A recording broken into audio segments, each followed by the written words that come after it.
هي زوجتي عنوانها عنواني، وحبيبتي بستانها بستاني.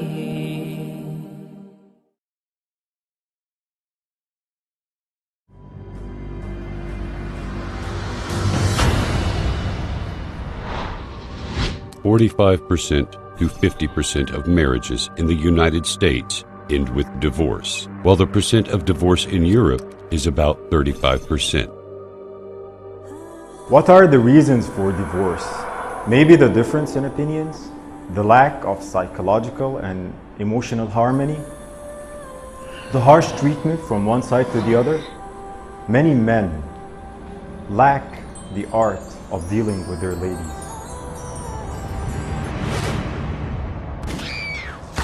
70% of women who were killed in the United States were murdered by their husbands or boyfriends.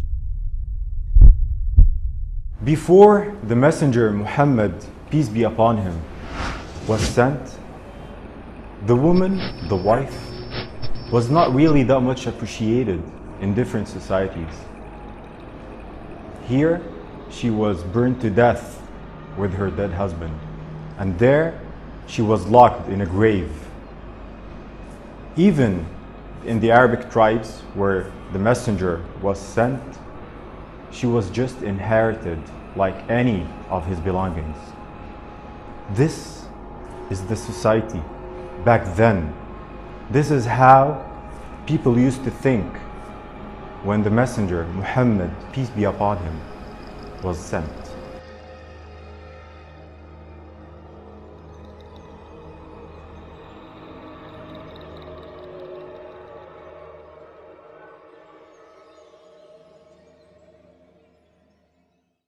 Nowadays, the man who opens the door for his lady is considered as a gentle, delicate, and civilized man. He's so much appreciated by the society and by everyone around him. Back then, 15 centuries ago, this was shameful. It was shameful to respect your wife. It shows that you're not a man.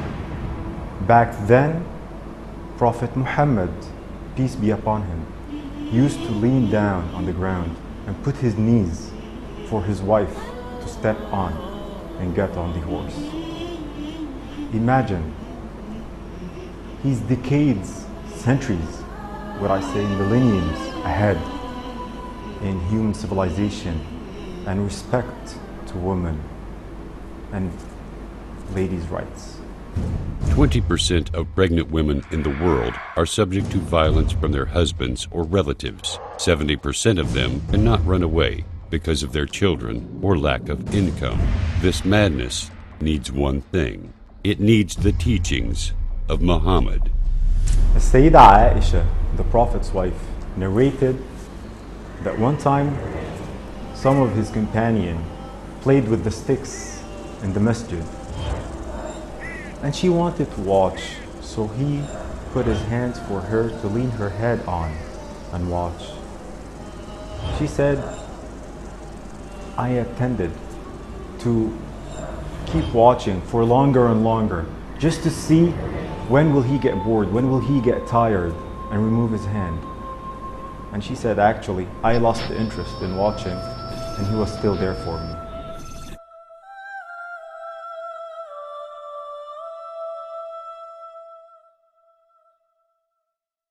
Once there was a serious and critical situation where the companion of the Prophet, peace be upon him, literally did not obey him. And only because of the advice of his wife, the issue was resolved. So the Prophet, peace be upon him, was not just nice and gentle with his wife, he also respected her as an equal person. Prophet Muhammad said, "Anything you spend for the sake of Allah, you will get your reward for it, even if it was a morsel of bread you put in your wife's mouth." Prophet Muhammad, peace be upon him, said, "In this world, woman and perfume have been made dear to me, and the dearest among all is salah, prayer." And his wife said that he never hit a woman with his hands. Prophet Muhammad, peace be upon him, said, "Act kindly towards women," and the Quran says, "And live with them in kindness." For the Prophet Muhammad, peace be upon him, being a women's rights activist and defending the women's rights back then, this was not an addition to his message. This was something that actually made a lot of resistance between the Arabs back then. A lot of the Arabs refused to join this new message, this new religion, because it simply equals between the man and the woman. So although this slowed the spread of his message, although this, he still insisted on being himself, on delivering the full message from Allah. He still gave the women their rights because it's simply their rights in Islam. Even after Islam, when Umar ibn al-Khattab, a very respected companion of the Prophet, peace be upon him, he got angry on his wife because she answered him back. And he blamed her for answering him back. And she said, "What's the problem?" Even the wife of the Prophet, peace be upon him, answers him back. Why don't you accept? And this is how the whole society was tuned to respect the woman. The Quran addresses men about women and says, "And do not make difficulties for them in order to take back part of what you gave them." And the Prophet says, "You are obliged to support and provide them, your wives, with clothing kindly." The Prophet also says, "Of the dinar you spend in Allah's path, or to set a slave free, or as charity to the needy, or to support your family, the one yielding the greatest reward is that which you spent on your family."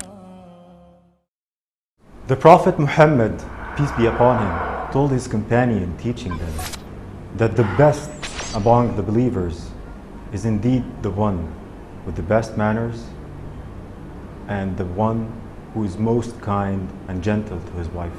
If you saw the Prophet in his home and then compared this to our homes in the 21st century in terms of treatment, interaction, you'll find a big difference. The Prophet, peace be upon him, used to fix his sandals, he used to sew his cloth, and used to help his wife in the normal and daily home activities. Who does this nowadays? Prophet Muhammad said, "Fear Allah in respect of women. You took them with the permission from Allah." He also said to his companions, "Indeed, women are the counterparts of men. Only a noble person would be kind to them, and only a mean person would insult them." Let's imagine a man, a leader with his army, and then he would ask this army to go ahead and would take his wife and ask her to race, and actually she will win. Then years later, the same man, the same leader with his army and his wife, and he will ask the army to lead ahead and would race again, but this time he will win. And then he will tease her, laughing and saying, "Now we're even." This is the Prophet, peace be upon him, with his wife. And back home, in privacy, he would praise his wife. He would pamper her. and spoil her, call her with the beloved nickname. And he would tell her how much she's pretty and her beautiful features. This is the Prophet, peace be upon him. Prophet Muhammad said, "The best of you are those who behave best to their wives." One of the best orders given by Prophet Muhammad, peace be upon him, was to one of his companions. And this is not to enter the house at night, coming back from a long trip without letting your wife know. This is just to give her a chance to take care of herself, comb her hair, and to see her in a way she wants to be seen in. And during the day, Prophet Muhammad, peace be upon him, would never enter the house before knocking the door and letting his wife know that he's entering. And the first thing he would do was to use the siwak, which is basically to brush his teeth. He wants always to be smelled properly and nice for his wife. When the Prophet was asked, "Whom do you love the most?" he said, "Aisha." The one who asked him said, "I am asking you about men." The Prophet said, "Her father." This is how Prophet Muhammad saw his wife. He saw her as the most beloved person to him, and her family was the most beloved family to him. While other beliefs believe that the woman during her monthly period is defiled and impure, and that she also impures anything that she touches, and they used to build a tent outside of the main tent for her to live in during those few days. At that time, the Prophet, peace be upon him, used to check where did his wife drink and just take the sip from the same place she did. Where did she eat? And he will follow her lips and eat from the same place. He would comb her hair. He would make her feel that she is more beloved and wanted at this critical and sensitive part of the month for her.